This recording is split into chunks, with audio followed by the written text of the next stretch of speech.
ભાટીને proper visual આવવા જોઈએ ભાઈ. આવો ભાટી સેન્ટર પર લઈ લે ભાઈ. હા આવી જા ભાટી.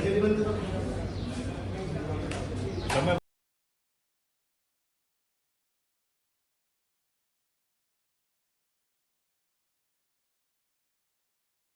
ધરપકડ કરવામાં આવે છે સાયબર ક્રાઇમ કરી કયા ગુનામાં કરી શું વિગત સામે આવી અને અન્ય કેટલા ગુનાનો ભેદ ઉકેલાયો? ગઈ તારીખ 2/6/2024ના રોજ સાયબર ક્રાઇમ પોલીસ સ્ટેશનમાં એક ફરિયાદ નોંધાયેલી હતી. એ ફરિયાદમાં ફરિયાદીએ એવી વિગત આપણને જણાવેલી કે મને એક ફેડેક્સ કુરિયરના નામથી એક કોલ આવેલો હતો. એ કોલમાં એવું મને જણાવવામાં આવેલું હતું કે તમે એક કુરિયર મુંબઈથી ઈરાન મોકલેલું છે અને એ કુરિયરમાં 5 કિલો કપડાં છે, એક લેપટોપ છે, પેનડ્રાઈવ છે અને એમાં LSD ડ્રગ્સ છે. એટલે આ એક ગંભીર બાબત છે. એટલે તમારો કોલ જે છે હું અન્ય અધિકારીને ડાયવર્ટ કરું છું એમ કરી એનો કોલ ડાયવર્ટ કરવામાં આવેલો હતો. બાદમાં ફરિયાદીને NCBના અધિકારી તરીકેની ઓળખાણ આપી અને એને એવું કહેવામાં આવ્યું કે ભાઈ તમારું એકાઉન્ટ જે છે એ મની લોન્ડરિંગના કેસમાં યુઝ થયેલું છે. જે પાર્સલ જે છે એ પાર્સલ કરવા માટેનું જે પેમેન્ટ થયું છે એ પણ આપણા ડેબિટ કાર્ડથી પેમેન્ટ થયું છે.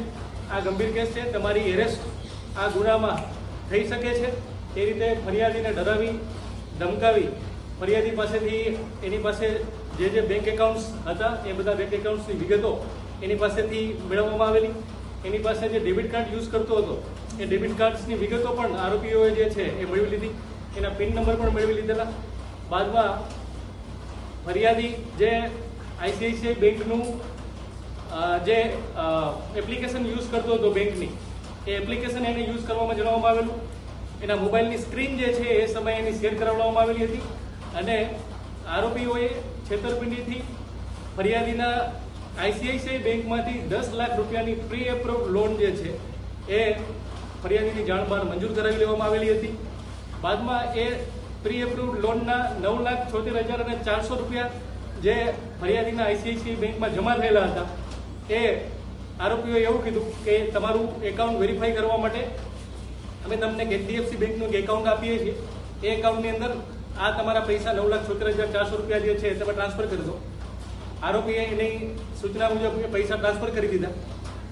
પછી બાદમાં મોડેથી જ્યારે ફરિયાદીએ એના ઈમેલ ID ચેક કર્યા તો એને ખ્યાલમાં આવ્યો કે આ તો મારી સાથે 10 લાખ રૂપિયાની પ્રી એપ્રુવડ લોન મંજૂર કરાવી અને મારી સાથે છેતરપિંડી કરવામાં આવી છે.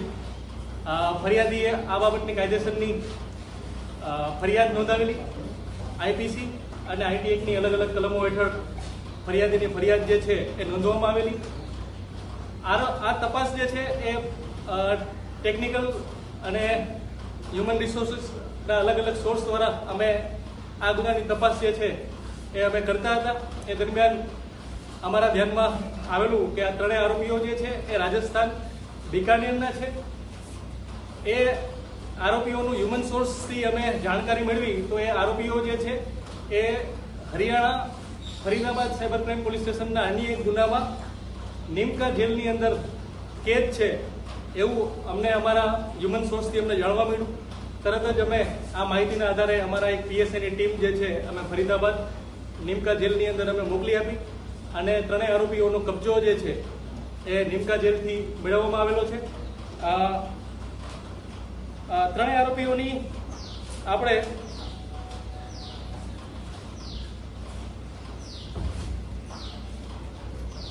ગઈ 20/7/2024ના રોજ ત્રણેય આરોપીને અટક કરવામાં આવેલા છે અને આજે 26/7/2024ના 15:00 સુધીના આપણે દિન 5ના રિમાન્ડ જે છે એ મેળવવામાં આવેલા છે. ત્રણ આરોપીઓ જે છે એનો રોલ વિશે થોડી હું આપને માહિતી આપી દઉં તો ત્રણ આરોપી આપણે એરેસ્ટ કરેલા છે. એક છે ઇન્દ્રજીત પવાર, બીજો છે રાહુલ ગેહલોત અને ત્રીજો છે કૈલાસ કુકડા. આ કેસમાં ઇન્દ્રજીત પવાર જે છે એ ચાની ટપરી મેડિકલ કોલેજ રોડ ઉપર બિકાનેરમાં એ ધરાવે છે.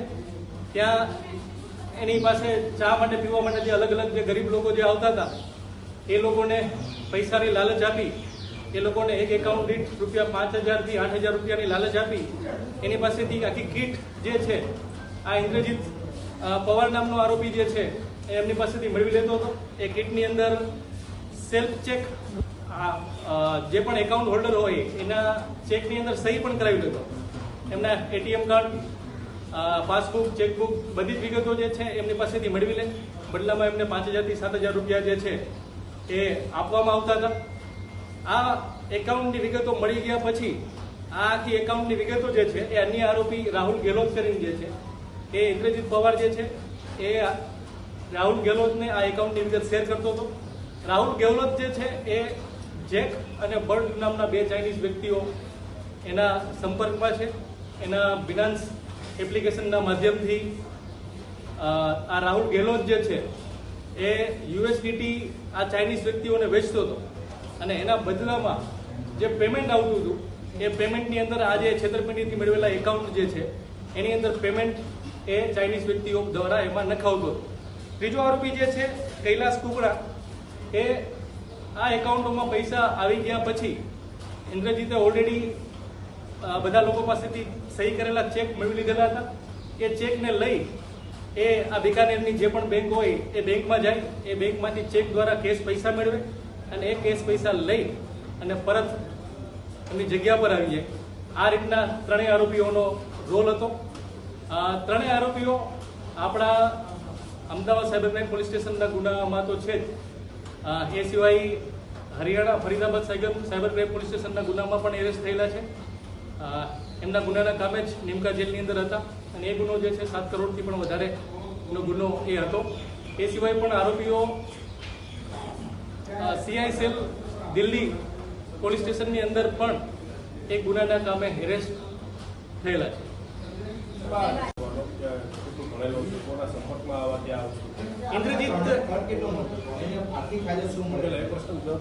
ઇન્દ્રજીત જે છે જે ચાની ટપરી જે ચલાવતો હતો એ ઇન્દ્રજીત પવાર નામનો વ્યક્તિ છે.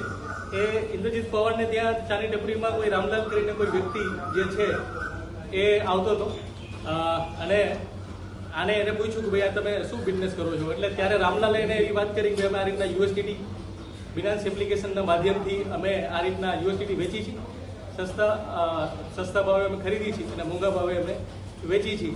એટલે એ USDT નું કામ કઈ રીતે કરે છે એ બાબતે એને આ રાહુલને કીધું અને એ રીતે આ વસ્તુ જે છે કોઈ રામલાલ કરીને વ્યક્તિએ જે છે એ એમને આ બતાવી.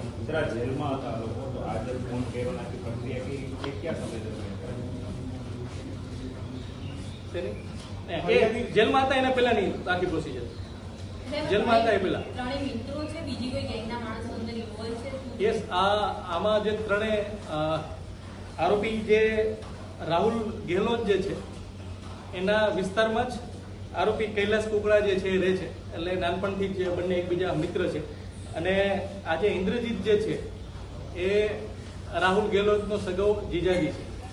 એટલે બધા જ મિત્ર અને સગા સંબંધીઓ ભેગા મળી અને આ ગુનાહિત કાવતરું જે છે એમના રચેલું હતું અને એ ત્રણેય આરોપીઓને આપણે એરેસ્ટ કરેલા.